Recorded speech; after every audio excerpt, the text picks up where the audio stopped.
Ayahku adalah dewa perang. Bab 55. Ternyata kakak iparnya sudah mulai menyelesaikan masalahnya. Memikirkan apa yang terjadi sebelumnya ketika kakak iparnya membawa Qian menemuinya, tapi dia mengusirnya, dan ketika dia hendak pergi, dia memberinya banyak uang, dia tidak bisa menahan diri untuk tidak tersipu malu. Ia pun merasa telah bersikap baik, dan ternyata kakak iparnya lah yang mendapatkan uang untuknya. Dia sebenarnya merasa kakak iparnya tidak punya uang dan mengasihani dia. Melihat sekeliling, ada begitu banyak pria kuat yang begitu galak dan membuatnya takut setengah mati, tapi sekarang mereka berlutut di sana seperti anjing yang patuh, dia tiba-tiba merasa sangat bangga. Kakak iparku ternyata luar biasa. Saya pikir dia sedang down dan out.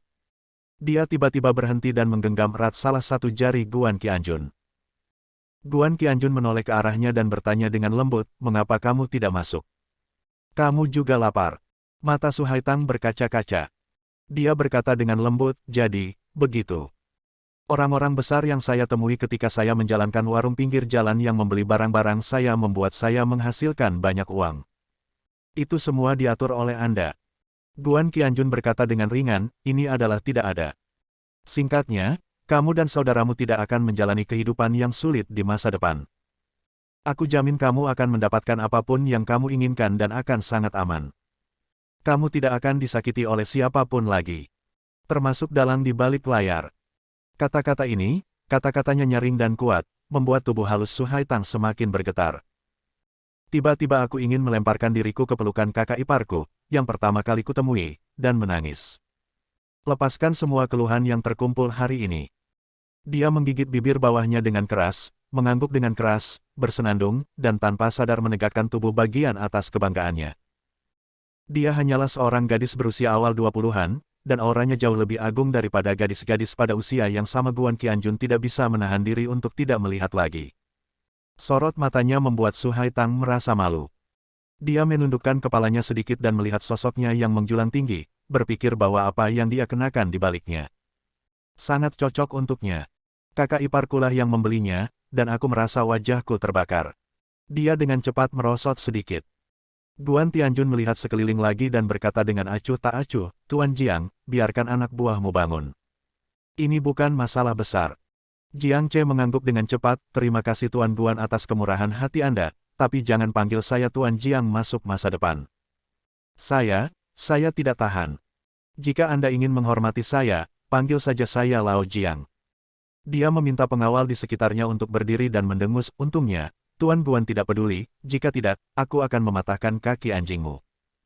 Para pengawal itu dengan gemetar ketakutan, saya segera berterima kasih kepada Guan karena tidak membunuhnya. Saat dia hendak masuk, Guan Qianjun sepertinya memikirkan sesuatu, berhenti sejenak, berbalik dan berkata, "Jika ada yang datang menemuiku nanti, biarkan mereka berlutut dan menunggu di pintu." Kata-kata ini tidak ada gunanya. Awal atau akhir.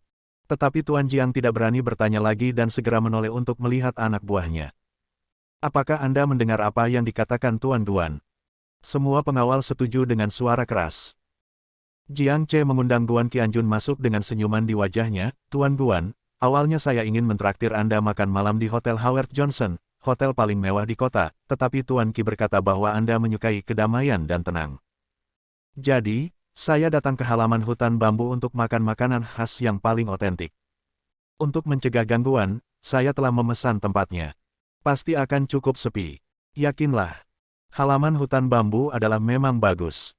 Kamar privatnya berupa bangunan panggung yang terletak di tengah hutan bambu yang luas. Duduk di dalam untuk makan, mencium wangi bambu dan menyaksikan goyangan daun bambu, sungguh atmosfer yang cukup. Segera, para tamu dan tuan rumah bersenang-senang. Di luar, di jalan beberapa ratus meter jauhnya, sebuah minibus menderu ke arah kami. Orang-orang yang duduk di dalam semuanya adalah pria kekar, semuanya galak dan galak, dengan wajah garang. Di samping mereka ada parang tajam. Ada 20 atau 30 orang, dan mobil itu penuh sesak. Duduk di depan adalah Zheng Tao dan orang tuanya Zheng Tong dan Meng Limei. Ada juga pria yang memakai kacamata hitam bahkan di malam hari dan memiliki bekas luka yang dalam di sisi kiri wajahnya. Dia adalah adik laki-laki Meng Limei, Meng Guang. Dia juga dianggap sebagai tokoh nomor 1 di Kabupaten Zhongling. Dia tidak bisa dikatakan telah melakukan segala jenis kejahatan, tetapi dia penuh dengan kejahatan. Dia memiliki lusinan orang di bawah komandonya, yang berspesialisasi dalam memungut biaya perlindungan dan memeras uang. Melihat wajah adik perempuan dan iparnya yang penuh lebam dan lebam, serta melihat keponakannya setengah mati, Meng Guang mengertakkan gigi. Dia berkata, "Jangan khawatir, jika saya menemukan anak itu, saya pasti akan memukulnya dengan baik. Di depan Anda, saya akan mencabut tulangnya satu persatu. Misalnya, keluarkan semua tulangnya orang itu. Potong dengan jari, ambil catok, jepit tulang di dalamnya, dan tarik keluar dengan paksa, yang dijamin akan menyebabkan dia sakit parah. Aku pandai melakukan ini." Dia menamparkan dadanya keras. Para preman di gerbong itu tertawa terbahak-bahak. Zheng Tao menggertakkan giginya, "Paman, aku serahkan masalah ini padamu. Aku masih ingin mendapatkan gadis itu. Aku ingin menyiksanya begitu keras malam ini hingga dia akan setengah mati." Meng Guang menepuk pundaknya, "Jangan khawatir, keponakan, malam ini, gadis bau itu milikmu, kamu dapat melakukan apapun yang kamu mau. Tidak ada yang tidak berani aku lakukan di Kabupaten Zhongling. Tidak ada seorang pun yang tidak mampu saya sakiti." Meng Limei mengangguk dengan bangga, "Saudaraku luar biasa. Di Kabupaten Zhongling, dia adalah Raja Surga tertinggi, dan tidak ada yang berani menyinggung perasaannya. Bahkan Jiang Che, yang dikenal sebagai Raja Surgawi Zhongling, tidak bisa dibandingkan dengan saudaraku." Meng Guang berkata dengan rendah hati, Tidak. Dibandingkan dengan Tuan Jiang, saya masih sedikit tertinggal." Meskipun dia terdengar sangat rendah hati, wajah para preman di dalam mobil terlihat lucu sekali. Bosnya agak hebat, tapi dia bahkan tidak bisa dibandingkan dengan salah satu jari Jiang Tianwang, bukan? Mobil melaju ke pintu masuk halaman hutan bambu, dan sekelompok besar orang melompat keluar dari mobil. Meng Limei mengangkat tangannya dan berteriak, "Semuanya, dengarkan, anak itu ada di dalam kotak 08. Tahan dia segera setelah masuk, jangan pukul dia dulu, aku ingin membawa sepatuku." Pukul dia dengan keras di wajah, beri dia 100 pukulan, tiup matanya, bengkokkan hidungnya, dan buat mulutnya terlihat seperti hotdog. Saat dia mengatakan itu, dia berjongkok dan hendak mengambil sepatunya. Sekelompok orang bergegas menuju pintu dengan agresif, dan kemudian dihentikan oleh beberapa pengawal. Para pengawal itu memiliki wajah muram dan memandang tamu tak diundang ini dengan tatapan tajam. "Yoho, kami sepertinya mengerti apa yang baru saja dikatakan Tuan Guan." Kepala pengawal tidak sabar untuk bertanya, "Apakah Anda datang ke kotak 8 untuk mencari Tuan Guan?" Meng Guang tiba-tiba merasakan kejutan di hatinya saat melihat pertempuran ini. Sepertinya ada yang tidak beres. Meng Limei sudah melangkah mendekat, dengan tangan di pinggul, menunjuk ke arahnya dengan tajam. "Apa Tuan Guan? Dia bajingan dengan gadis berusia 4 atau 5 tahun, kan? Dia mencarinya, tapi dia berani memprovokasi keluarga Zheng kita. Dia mencari kematian. Hari ini, aku harus pukul dia setengah mati. Tidak, minggir, atau aku akan menghajarmu juga." Kepala pengawal itu begitu geli sehingga dia menutup telinganya dan berkata, "Tolong, aku tidak mendengar dengan jelas. Katakan padaku lagi." Meng Limei melompat-lompat dengan bermartabat, "Jika kamu tidak mengatakan hal-hal baik, aku tidak akan melakukannya. Sekali lagi, anjing yang baik tidak akan menghalangi jalan, jadi kenapa kamu tidak keluar dari jalan? Nama saudara laki-laki saya adalah Meng Guang, dan dia memiliki gelar tertinggi di Kabupaten Zhongling. Tidak ada yang berani memprovokasinya. Jika Anda tidak menyingkir, saudara lelaki saya dan orang-orang yang dia bawa tidak sopan." Kepala pengawal itu tertawa, "Yang tertinggi dari Kabupaten Zhongling.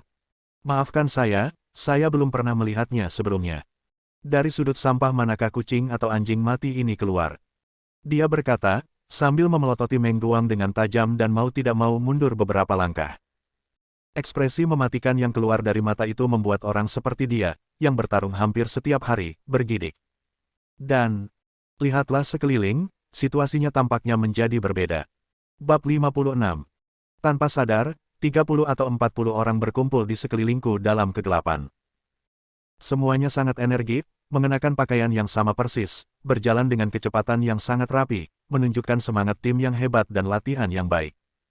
Sebagai perbandingan, kelompok orang Meng Guang seperti kucing berkaki 3. Namun Meng Limei belum menyadari masalahnya. Dia menunjuk ke hidung kepala pengawal itu dan berkata dengan galak, "Beraninya kamu mengatakan bahwa saudaraku adalah kucing atau anjing mati yang muncul dari sudut tempat sampah. Kamu sangat berani. Bagaimana kamu bisa mengatakan hal seperti itu?" Lihat wajahmu. Saya tidak tahu siapa yang dipukuli seperti kepala babi. Apakah Anda pernah mengatakan hal seperti ini kepada seseorang sebelumnya dan dipukuli? Anda tidak berani mengatakan sepatah kata pun. Anda mungkin berlutut dan memohon-mohon ampun. Wanita itu berkata semakin banyak. Semakin pahit. Wajah pemimpin pengawal itu menjadi semakin jelek. Sudah kubilang, kakakku pasti lebih kuat. Begitu dia mengambil tindakan, dia tidak akan menghajarmu hingga menjadi kepala babi, tetapi menjadi kepala babi mati. Keluar ngomong-ngomong. Aku akan memberimu satu kesempatan terakhir. Kalau begitu segera. Sebuah tamparan. Dia menamparkan wajahnya dengan keras. Pemukulan itu membuat wanita cerdik itu berputar-putar dan menjatuhkan diri. Jatuh ke tanah.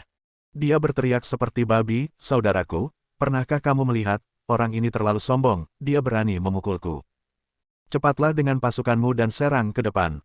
Bunuh dia sampai tidak ada yang masih hidup. Aku ingin dia berlutut turun. Turun dan bersujud padaku dan mohon ampun. Bersujud 100 kali. Melihat adegan ini, Zheng Tong juga berteriak dengan memilukan, kakak ipar, mengapa kamu berdiri di sana tertegun? Cepat dan bersihkan semua orang-orang ini. Sungguh tidak masuk akal. Beraninya kamu memukul adikmu di depanmu. Dia sangat berani dan dia tidak ingin hidup. Tamparan lain menjatuhkannya ke tanah. Kepala pengawal menatap Meng Guang dengan aura yang ganas. Meng Guang mengertakkan gigi dan membusungkan dadanya, saudaraku, saya tidak tahu siapa Anda, tetapi nama saya Meng Guang. Saya memang dikenal sebagai penguasa tertinggi Zhongling. Mereka yang bekerja di jalan umumnya mengenal saya. Kamu hanya perlu menundukkan kepala dan mengakui kesalahanmu. Aku tidak akan berdebat denganmu. Lagi pula, aku di sini untuk menemukan orang bernama Guan itu. Dia terdiam dan menamparnya dengan keras lagi. Tamparan ini jauh lebih berat dari dua sebelumnya. Yang disebut Zhongling Supreme jatuh ke tanah.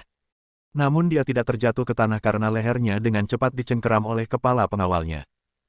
Pemimpin pengawalnya juga cukup galak, ia mencekik leher Meng Guang dengan satu tangan dan menamparnya dengan keras dengan tangan lainnya. Setiap tamparan yang dilontarkan dipenuhi dengan kemarahan yang hebat. Pemukulan itu membuat kepala Meng Guang beterbangan. Dia menggunakan Meng Guang sebagai karung tinju. Ini juga benar. Kepala pengawal telah menyinggung Guan sebelumnya, dan Jiang menamparnya beberapa kali. Tidak ada tempat untuk melampiaskan kebenciannya. Saya kebetulan bertemu dengan sekelompok orang yang tidak tahu bagaimana hidup atau mati. Bukankah ini karung tinju terhebat? Saat bertarung, kepala pengawal berkata dengan dingin, kamu sangat berani.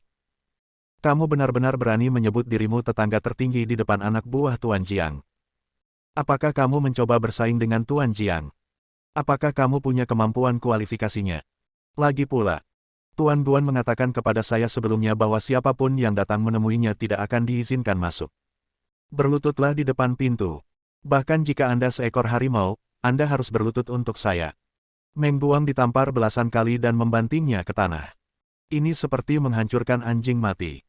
Meng Guang memiliki 20 atau 30 saudara laki-laki. Wajahnya menjadi pucat karena ketakutan. Mereka dikepung puluhan pengawal dan preman. Dia awalnya seperti serigala ganas, tapi sekarang dia telah menjadi seekor domba kecil yang dikelilingi oleh sekawanan serigala ganas.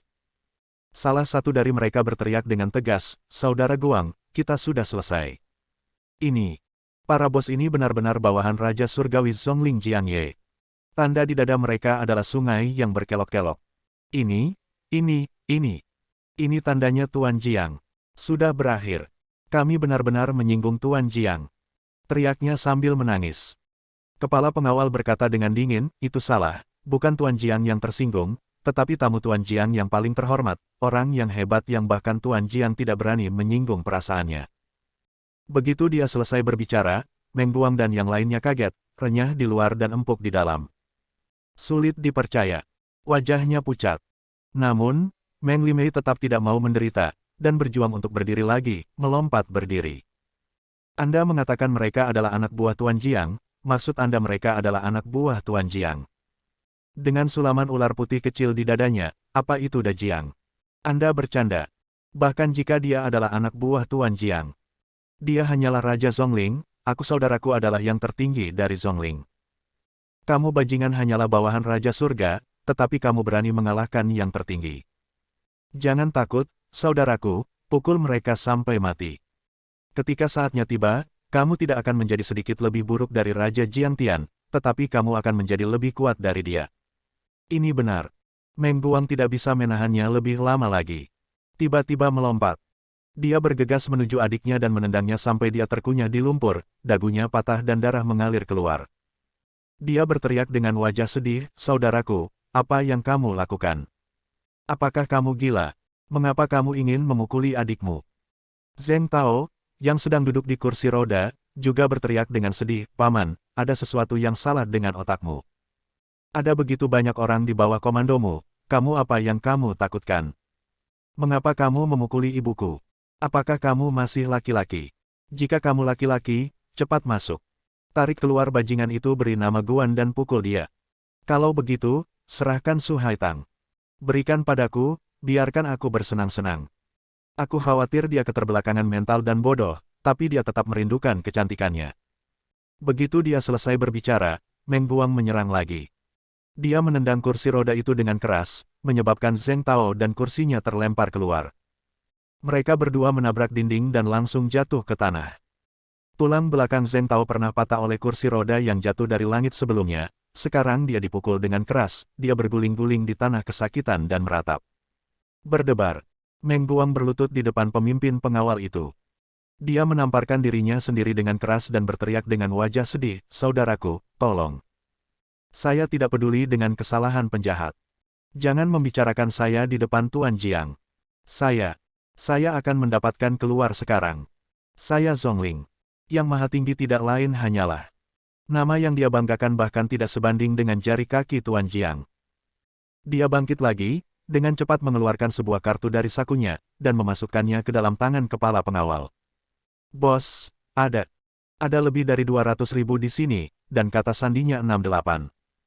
"Aku akan memberikan semuanya padamu. Belilah anggur untuk saudara-saudara, biarkan aku pergi." Kepala pengawal itu memecahkan kartu itu dan melemparkannya ke wajahnya. Dia naik dan berkata dengan muram, "Saya tidak bisa membiarkan Anda pergi. Bahkan Tuan Jiang pun tidak dapat membuat keputusan. Tidakkah Anda mendengarkan apa yang baru saja saya katakan? Tamu Tuan Jiang yang terhormat memberitahuku. Siapapun yang datang menemuinya tidak akan diizinkan masuk. Kalian tidak akan diizinkan pergi. Kalian semua harus berlutut di depan pintu. Sebaiknya kalian berlutut, menunggu para tamu terhormat pergi." Di kotak 08, Guan Qianjun tidak makan banyak dan hanya melihat bayi kecil yang lucu itu makan. Qian sepertinya jarang makan makanan lezat seperti itu, dia memakannya dan bahkan bersaing dengan pamannya untuk mendapatkan makanan lezat. Paman kecil yang awalnya konyol itu sepertinya telah kembali normal setelah melihat Qian. Meskipun dia masih terkikik dan ngiler terus-menerus, dia juga sangat senang meraih dan tertawa. Su Haitang tampak kaget. Dia tahu bahwa Qian benar-benar berbeda sekarang. Bersambung.